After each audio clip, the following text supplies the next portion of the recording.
बेहद खुशी हो रही है मुझे इस प्रोग्राम के इजरा पर।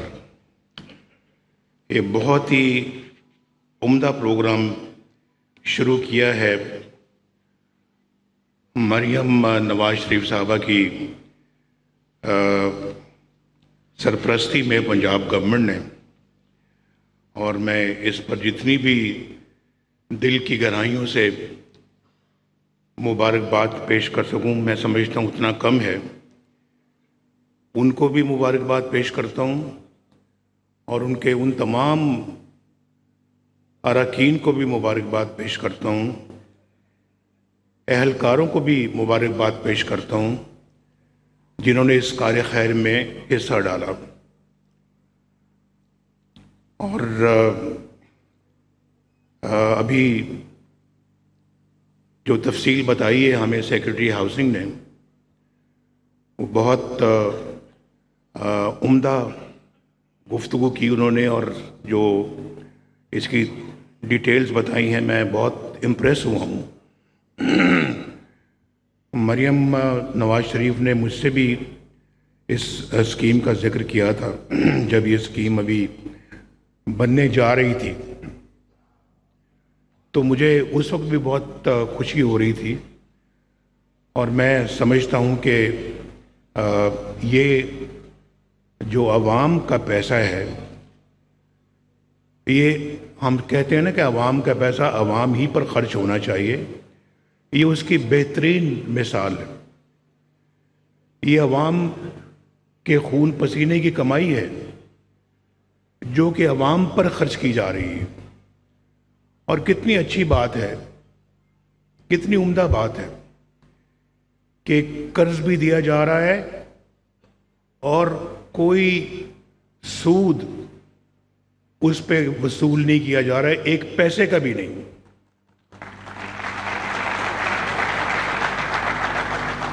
ये स्कीमें जो है ना, ये मेरा ध्यान चला जाता है बहुत दूर। मैं तो 1947 से शुरू हूँगा कि जिसमें 75 साल हो गए हैं, उससे ज़्यादा हो गए हैं इस मुल्क को बने हुए। मेरा ये ख्याल है कि अगर इस मुल्क के अंदर काम किया जाता और काम करने दिया जाता,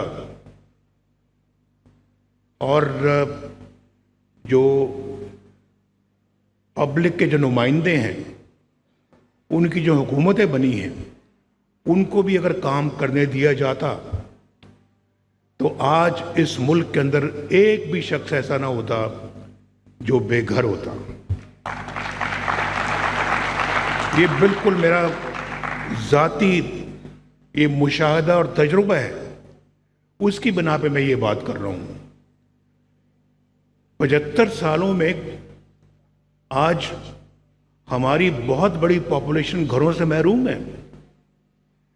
अभी मैं इनके फर्ते जज्बात को देख रहा था, जो अभी यहाँ पे मेरी बहनें आई हैं, बेटियाँ आई हैं और भाई आए हैं जिनको भी चेक मिला है, उनके चेहरे पे कितनी खुशी थी। उनमें से कुछ प्राइवेट जॉब्स करते हैं, कुछ सरकारी जॉब्स करते हैं, थोड़ी तनख्वाहों के मालिक हैं। ज़मीन का छोटा सा कोई टुकड़ा है, कोई 3 मरले का है, कोई 5 मरले का है, कोई 10 मरले का है, उस पे बनाने के लिए पैसे नहीं है। और आजकल कंस्ट्रक्शन इतनी महंगी है, आप जानते हैं। एक कमरा भी बनाना हो तो मेरा ख्याल इंसान परेशान हो जाता है कि इसके पैसे कहाँ से आएंगे। ये काम हमने बहुत पहले शुरू किया था। मैंने अभी 1947 से बात की है, 75 साल हो गए हैं। आप ज़्यादा दूर ना जाएं, आप मेरे पहले दौर की तरफ चले जाएं, जब मैं पाकिस्तान का वज़ीर आज़म बना हूँ। तो इस तरह की हमने बहुत सारी स्कीमें और भी शुरू की, लेकिन चंद ही महीनों के बाद, 2.5 साल के बाद, 2.25 साल के बाद हमें फारिग कर दिया गया। फिर आधा वक्त भी अभी अपना पूरा नहीं किया तो फारिग कर दिया गया। फिर आए तीसरी मर्तबा, मुश्किल से अभी आधा वक्त पूरा किया था, फिर फारिग कर दिया गया। क्यों? क्यों? कितने अच्छे अच्छे काम मुल्क के लिए हो रहे थे।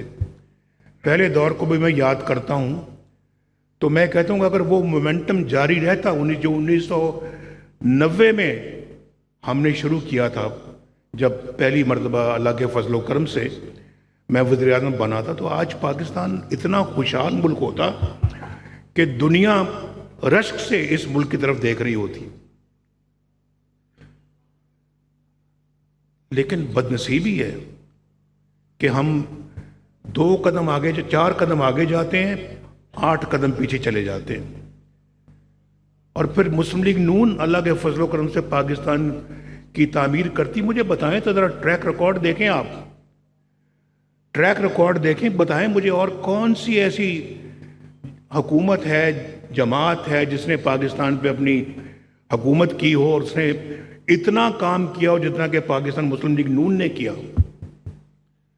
ज़रा आप मुकाबला करें, मुवाजना करें, बताएं मुझे, मैं सुनने को तैयार हूं। अगर सबसे पहले मोटरवे बनी तो किसके दौर में बनी? मुस्लिम लीग नून के दौर में बनी। अगर पाकिस्तान के अंदर मुआशी इस्तेकाम आया तो किसके दौर में आया? पाकिस्तान मुस्लिम लीग नून के दौर में आया। अगर रुपया स्टेबल रहा 104 पे 4 साल उसको हमने बांध के रखा, 104 रुपए पे, किसके, कौन सा दौर था वो? मुस्लिम लीग नून का दौर था। मुल्क के अंदर बदतरीन लोड शेडिंग को खत्म किया तो किसने किया? बोले बोले बोले ना, दिल से बोले, जरा बात बताएं मुझे। मुस्लिम लीग नून ने किया। दहशत गर्दी अगर खत्म की तो किसने दहशत गर्दी खत्म की? मुस्लिम लीग नून ने खत्म किया अल्हम्दुलिल्लाह। इस मुल्क को एटमी कुव्वत बनाया तो किसने बनाया? मुस्लिम लीग नून ने बनाया। और पाकिस्तान के अंदर इतना, वहाँ हमने जो मैं मोमेंटम की बात कर रहा हूँ, मोटरवेज के साथ साथ पाकिस्तान के अंदर जो है वो, उस ज़माने में हमने येलो कैब दी। आज भी देखें, येलो कैब को ख़त्म कर दिया गया, उस मंसूबे को ख़त्म किया गया। अगर वो जारी रहता तो आज एक मुहज़्ज़ब सवारी होती। यहाँ कौम के पास लोग, जैसे कि दूसरे मुल्कों में मुहज़्ज़ब सवारियाँ मिलती हैं, तो यहाँ पाकिस्तान के अंदर भी अवेलेबल होती। इस मुल्क के अंदर सबसे पहली ऑरेंज लाइन अगर बनी है तो किसने बनाई? मुस्लिम लीग नून। जाएं देखे जाके, मुझे बताएं, जो बिलियन ट्री की बात करते थे, 1 अरब दरख्त, जो 350 डैमों की बात करते थे, जो वहां पे अपना न जाने कौन कौन से बड़े बड़े मंसूबे बताया करते थे, इस तरह की एक भी ऑरेंज लाइन पूरे मुल्क के अंदर कोई है? मुझे बताएं जो मुस्लिम लीग नून ने बनाई है। भाई क्या बातें करना कुछ और होता है और झूठ की सियासत कुछ और होती है। आज पंजाब में अल्लाह के फजल करम से अगर यहाँ पे जो है वो बिजली सस्ती हो रही है तो मैं मरीम नवाज शरीफ साहबा को, इनकी हुकूमत को बहुत दिल की गहराइयों से मैं शाबाश देता हूँ।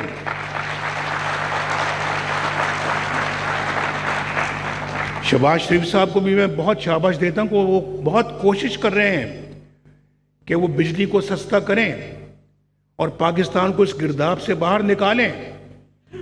हम IMF को खुदा हाफिज कहते हैं और दूसरे हमारे मुखालिफिन IMF को फिर दोबारा पाकिस्तान ले आते हैं।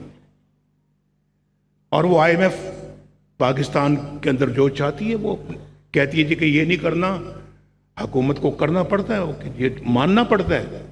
लेकिन हमने IMF को हाथ मिला के कहा अच्छा थैंक यू वेरी मच, अब आपकी ज़रूरत नहीं है हमें। और फिर जब मेरी हुकूमत को ख़त्म किया गया तो दोबारा IMF पाकिस्तान आ गया। कभी सोचा है, कभी देखा है, कभी आपने बातों पे कभी गौर किया? आपने नहीं किया, नहीं किया। वरना इनकी मजाल ना होती, ये कहते कि जी हम पंजाब पे यलगार करने आ रहे हैं, हम पंजाब पे हमलावर होने आ रहे हैं। ये भाई पंजाब केपीके और पंजाब का तुम आपस में लड़ाई करना चाहते हो और यहाँ पे कोई खून खराबा करना चाहते हो? क्या क्या अज़ाइम क्या हैं आपके? मरियम ने बहुत अच्छी तरह से ये सारी बात की है जी कि क्या कभी वहाँ से ये आपको कोई हदायत मिली है कि जी आप मेरा घर स्कीम, अपनी छत अपना घर स्कीम आप शुरू करें केपीके में? आप वहाँ पर भी अपना जो है वो यहाँ पे किसान कार्ड शुरू करें, हेल्थ कार्ड शुरू करें। आप ये सारी वेलफेयर स्कीम्स वहाँ पे भी, आप वहाँ कुछ भी नहीं है। इलाज मुआवजे के लिए वहाँ के केपीके के लोग पंजाब में आते हैं, हम उन्हें अपने सीने के साथ लगाते हैं जो इलाज के लिए आते हैं। आए, आपका मुल्क है, आपका सूबा है, लेकिन आप अपने सूबे के हुकूमत वालों से पूछें, आप उन लोगों से भी पूछें जो जेल में बैठे हुए हैं कि आपने हमारे सूबे के लिए, केपीके के लिए क्या किया है, क्या किया है? आज कौन सा वो तीर चला के, तो तीर मार के आज पंजाब के अंदर दाखिल होने की कोशिश करते हैं? क्या क्या उन्होंने किया वहां पर? आज उनकी हुकूमत से पूछें, वहां तो अस्पतालों में इलाज के लिए फैसिलिटीज नहीं है, बेसिक फैसिलिटीज नहीं है, वरना यहां लोग आके यहां क्यों इलाज करवाते हैं? कोई उसकी तरफ कोई दिलचस्पी नहीं है उधर। वो बिलियन ट्री कहां है? 1 अरब दरख्त जो लगाना था, किधर है वो? हमें बताया जाए कहां है। और इतनी बड़ी बड़ी जो स्कीमें उन्होंने कहा था कि हम ये शुरू करेंगे, किधर है वो सारे? और फिर आते हैं यहाँ पे आंसू गैस के शेल लेकर आते हैं ताकि पुलिस के ऊपर बरसाए जाए और इनको जख्मी किया जाए, इनको अब जो है वो डराया धमकाया जाए। और फिर पंजाब के अंदर ऐसे जैसे कोई पता नहीं, खुदा न खास्ता पुराने ज़माने में सेंट्रल एशिया से पंजाब के अंदर जो आते थे हमलावर लोग आते थे और यहाँ आके तो कब्जा करते थे आके। तो ये क्या ये को तुम ये काम करना चाहते हो? नहीं, ये काम ना तुम कभी भी नहीं कर सकोगे, कभी नहीं कर सकोगे। लिहाजा इस तरह के ख्वाब देखना छोड़ दो। अगर तुम वहां पे कुछ करना चाहते हो तो अपने अवाम के खिदमत का काम करो, वहां पे गरीबों की देखभाल करो, उनको घर दो, उनको ट्रैक्टर दो, उनको ये जो है हेल्थ कार्ड दो, उनको किसान कार्ड दो। आज मरियम ने माशाल्लाह यहाँ पर ट्रैक्टरों के लिए, किसानों के लिए जो है वो एक स्कीम बनाई। लाखों लोगों ने ट्रैक्टरों के लिए अप्लाई किया। कितने लोगों ने? 10 लाख लोगों ने ट्रैक्टरों के लिए अप्लाई किया है। और फिर ये जो मेरा घर स्कीम के लिए 5 लाख लोगों ने जो है वो अप्लाई किया है। अभी शहबाज शरीफ साहब ने भी 50 अरब रुपया दिया बिजली के हवाले से कि इसके रेट्स को कम किया जाए। और फिर पंजाब ने कितना दिया था आपने? 55 अरब रुपया, 55 अरब रुपया दिया है बिजली सस्ती करने के लिए 2 महीने के लिए, अगस्त सितंबर। और मैंने इनको ये कहा, उनका ये मंसूबा भी है कि आइंदा के लिए बिजली को सस्ता करने के लिए हम सोलर पैनल्स की तरफ जाएंगे ताकि ये रफड़ ही ख़त्म हो जाए और बिजली लोगों को सस्ती बिजली मिले। लेकिन उस पर अभी वक्त लगेगा और पैसा भी बहुत दरकार है। ठंडा नहीं, दूसरा दे दें। Thank you. तो वो बहुत एक बड़ा मंसूबा है। देखें, अगर ये 50-60 जो अभी बिजली के लिए दिया है, ये अगर उसके लिए ना देना पड़ता, ना दिया जाता, उसके बगैर ही काम चल जाता, तो ये 50-60 अरब रुपया जो है ये इस स्कीम की तरफ चला जाता, इस स्कीम की तरफ या किसान कार्ड की तरफ जाता। और अभी मरियम ने आपको बताया है कि इंशाल्लाह इन 5 सालों में अल्लाह के फजल करम से ये 5 लाख घर इंशाल्लाह उसके लिए कर्जे देंगे 5 लाख लोगों को। ये बहुत बहुत बड़ी बात है। मैं अभी वो 1 बिलियन ट्री की बात कर रहा था, मुझे याद आ गया इससे। वो 50 लाख घर किधर हैं? पूछे कोई भाई, पूछे। जो भेड़ बकरियों की तरह से कई लोग उनके पीछे जो चल पड़ते हैं, उनसे पूछे, हमें 50 लाख घरों का हिसाब तो दो, किधर है वो घर? जो इतने बड़े वादे किए थे, वो कौन सा इफा किया आपने वादा, कौन सा पूरा किया है? पूछे आप उनसे। कुछ नहीं है, कुछ नहीं, कारकर्दगी सिफर, मार धाड़ नंबर 1। और फिर एहतजाज ही एहतजाज रहा, चाहे वो हुकूमत में थे चाहे वो अपोजिशन में थे, उनका काम ही एहतजाज। सड़कों पे, सड़कों हमने मोटरवेज एहतजाज के लिए तो नहीं बनाई थी, जहां मौका मिलता है वहां पे एहतजाज। देखें, मैं जब प्राइम मिनिस्टर था तो कहा गया, वो जब इस्लामाबाद में 4 महीने वो जो अपना उन्होंने शुरू किया हुआ था काम, तो उस पर उन्होंने 4 महीने, आपको पता है क्या क्या क्या अल्फाज इस्तेमाल किए? हम नवाज, मैं उस वक्त प्राइम मिनिस्टर हाउस में था इस्लामाबाद में, मुझे मेरे चीफ मेरे मिलिट्री सेक्रेटरी ने कहा जी कि बाहर बहुत शोर शराबा है और ख़तरा है और ये है, तो हम हेलीकॉप्टर में यहाँ से चलते हैं, आप लाहौर चले जाएं या कहीं और चले जाएं। मैंने कहा यार क्या बात कर रहे हैं आप, ऐसे ज़माने में, हम ऐसे वक्त में मैं इस्लामाबाद को छोड़ के लाहौर चला जाऊं? आप मुझे कैसा मशवरा दे रहे हैं? तो मुझे कहने लगे कि ये देखें ना, आपको कह रहे हैं कि जी मैं नवाज शरीफ को उसकी गर्दन में रस्सा डाल के खींच कर मैं वज़ीर आज़म हाउस से बाहर निकालूंगा। ये अल्फाज उस शख्स के हैं जो आज जेल में है। और मैं, ओ फलां तुम्हें, ओ आईजी, मैं तुम्हें जेल में डालूंगा, ओ चीफ सेक्रेटरी मैं तुम्हें छोड़ूंगा नहीं, वो फलां मैं तुम्हें छोड़ूंगा नहीं, मैं तुम सबको जेलों में डालूंगा, तुम सबको मैं वो सलूक करूंगा जो तुम याद रखोगे।